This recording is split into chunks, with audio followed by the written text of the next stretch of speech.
beberapa tahun yang lalu waktu pas Kibar awal-awal berdiri, Jansen ngomong ke semua tim yang ada waktu itu, dia bilang, suatu saat nanti kita bakal punya gedung sendiri namanya Menara Kibar.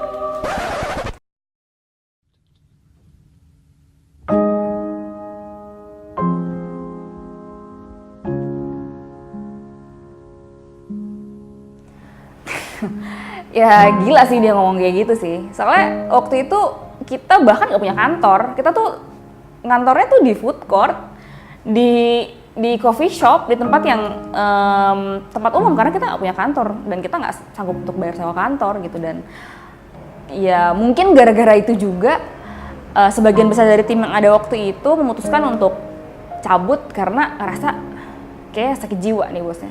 Gak mungkin nih bakal kejadian. Jansen pertama kali dia bilang, oh nih Hengki, gue baru buat company namanya Kibar Kreasi, ya Kibar Kreasi. Terus jadi kantor lu di mana Sen? Dia bilang belum ada, jadi di kafe-kafe lah ya. Jadi kita ketemu ada di warung kita di Pacific Place. Kita juga ada ketemu di Binus tuh, di AW Binus, nongkrong di situ. Jadi kita pindah-pindah lah ya dari food court ke food court waktu itu. Dari awal Jansen punya visi untuk ngembangin ekosistem digital di Indonesia. Karena kita tuh percaya sama potensinya gitu. Padahal ya bertahun-tahun lalu, 2011 sudah lama banget itu, yang namanya startup tuh belum ada kayak sekarang gitu. Belum ada Gojek, belum ada Traveloka, belum ada tiket, Tokopedia baru mulai, dan segala sesuatunya tuh belum ada gitu. Tapi kita percaya bahwa ini tuh akan jadi besar suatu saat nanti. Jansen dari awal selalu memotivasi gue dengan bilang bahwa ya yang kita lakukan ini nggak akan gampang gitu. Ini sesuatu yang apa ya? Sesuatu yang nggak banyak orang mau lakukan, tapi ya kita harus melakukan karena nggak akan ada lagi orang melakukan ini semua gitu. Kita bakalan dicuekin, kita bakalan nggak dibayar sama orang, orang bakalan memandang remeh kita, tapi kita harus mulai dengan keyakinan bahwa ini sesuatu yang akan ngebantu orang banyak dan ini akan benefit buat Indonesia ke depannya.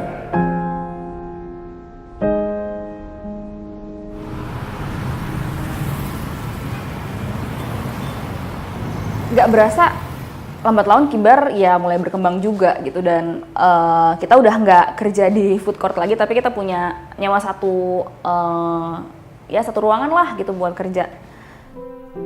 Jansen datang ke Estubisi Kuningan karena dia sedang mencari kantor. Kebetulan pada saat itu di Estubisi lantai 2, kami kebetulan tidak ada ruangan lagi. Tapi Jansen melihat ada sebuah area sekitar 2 kali 4 meter persegi. Lalu Jansen bilang, di sini aja Pak, karena di sini rasanya cukup. Akhirnya kami membuat kubikel di tempat itu dan menyediakan 2 buah meja. Dan mereka berkantor, Jansen dan teman-teman Kibar berkantor di situ sekitar 6 orang selama beberapa bulan.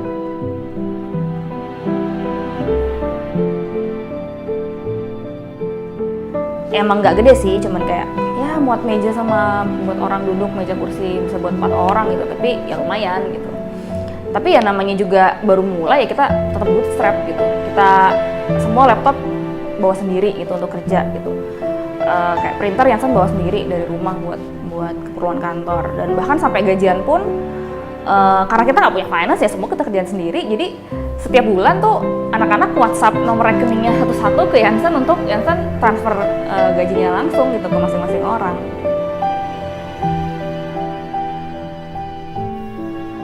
Capek ya, iya, susah ya banget, tapi entah gimana caranya kita tetap bisa bertahan.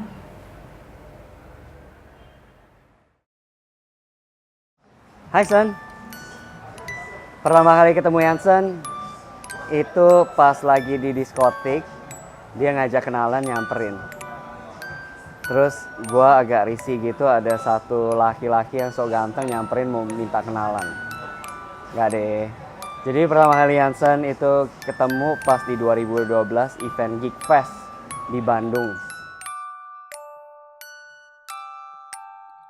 Di tahun 2012 kita waktu itu bikin Geek Fest bareng sama FOA. di Bandung dan ya karena Geekfest juga kita jadi ketemu banyak orang, ada Johan, ada Peter, ada Andi, ya semua orang itu yang sekarang jadi partner kita sekarang. Geekfest actually something that trigger all the movement that happen now, like Kibar itself and also 1000 Startups program, because that's where we met with everyone and we starting to collaborate after the event and do a lot of stuff together.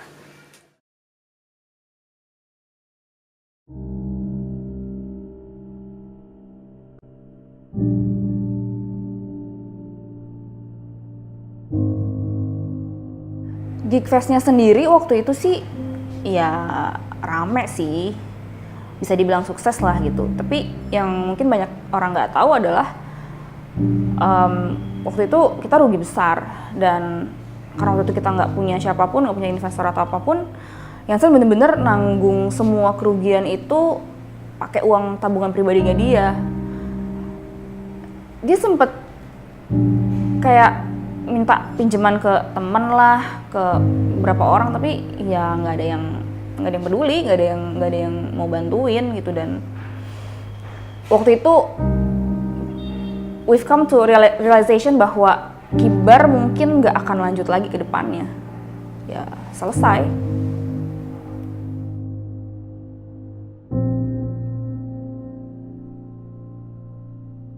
Gara-gara kejadian itu juga Jansen sempat yang mempertanyakan visinya Kibar gitu. Dia ngerasa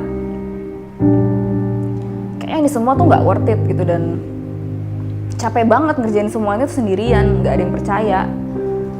Dan dia merasa kayak ya udahlah selesai aja sampai di sini gitu. Tapi ya gue nggak bisa terima gitu, karena dari awal Jansen yang convince gue kalau ini tuh ada potensi yang gede dan kita harus jalan terus gitu. Akhirnya gue ngomong sama Jansen, Sen, gue tahu ini susah, tapi gue yakin kita bisa ngelewatin tangan ini. Dan kalau ada seorang kayak gue yang bisa percaya sama lo, di luar sana gue yakin pasti ada orang lain juga yang mau percaya sama lo juga.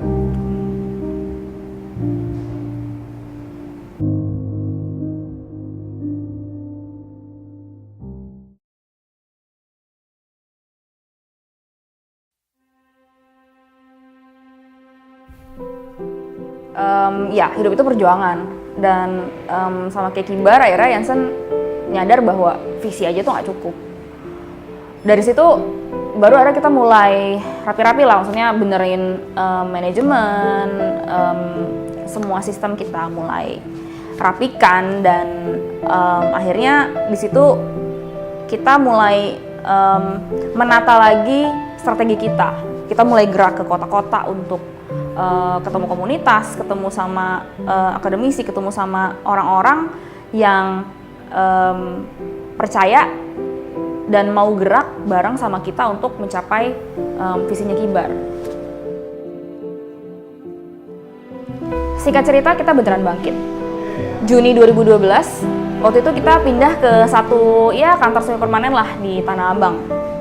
Tempatnya sih nggak gede, tapi lumayan. Waktu itu karena tim kita mulai tambah besar, kita nambah orang dari mulai cuman bertiga, berempat, sampai akhirnya berdelapan, dan kita punya beberapa anak magang juga.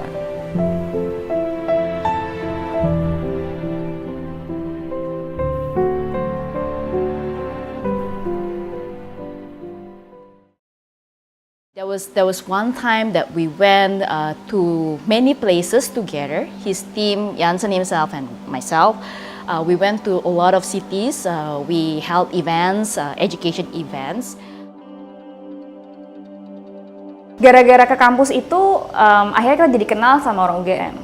Nah, Jansen kemudian ngelempar ide untuk bikin inkubator startup digital. Itu ya ngajarin anak-anak UGM untuk bikin startup. Karena ide itu akhirnya kita ketemu sama partner-partner kita di UGM, yang itu adalah Pak Hargo, Pak Widiawan, dan Pak Afrizal, yang akhirnya kita bareng-bareng bikin Innovative Academy di tahun 2014. Jansen most memorable story is bald, botak, he was short, celana pendek, and dia agak sok tahu gitu. But it's quite unique, you know. It's because it's also a Chinese, which is minority here, and he talk a lot about many things. So that's my first impression about him. In fact, our first meeting it lasted for 2 or 3 hours, just talk. Nah, dari momentum itu, kemudian akhirnya Kibar memperkokoh diri menjadi tech startup ecosystem builder di Indonesia. Tujuannya ya, apalagi kalau bukan mendorong lebih banyak anak muda Indonesia untuk bikin tech startup.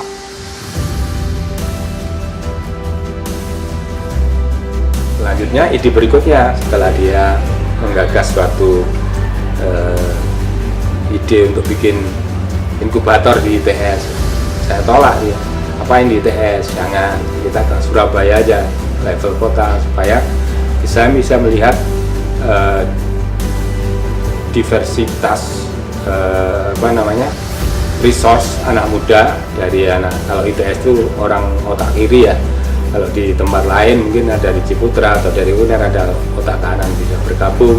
Kemudian dari multicultural ya mungkin banyak. Ini yang saya ingin tertarik untuk men-challenge ide ini. Ya, ide gila itu kemudian bener-bener dijalani nama Jansen. Bikin inkubator di tingkat kota. Dan kemudian waktu itu kita dapat kepercayaan dari Bu Risma, Wali Kota Surabaya, untuk ngebangun SAS Surabaya. Sekarang SAS Surabaya udah punya startup-startup keren kayak Riblat, Relief, sama Alright, yang prestasinya tuh udah internasional.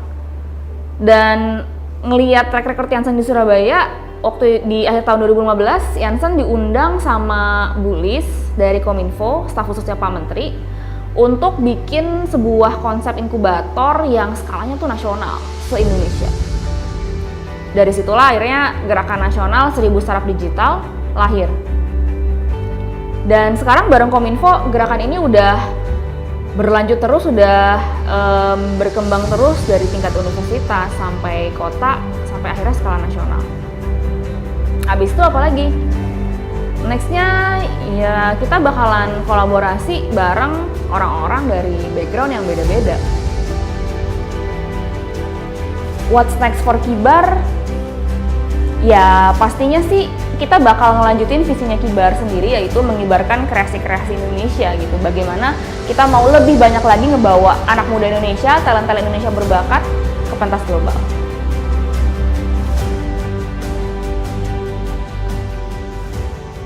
Panggungnya di sini, dari Indonesia menuju dunia.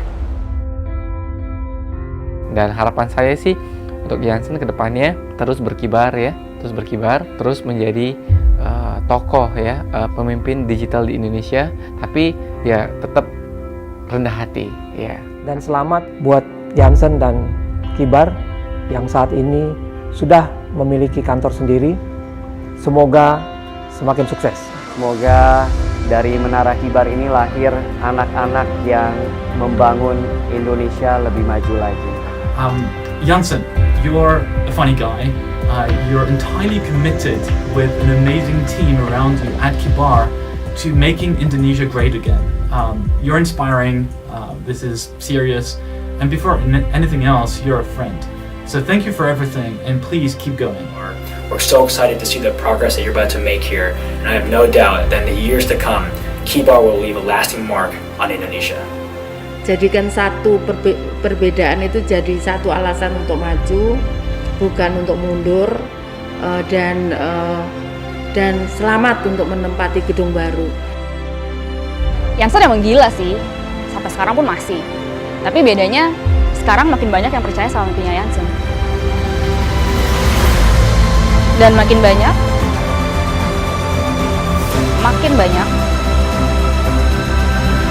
dan makin banyak lagi.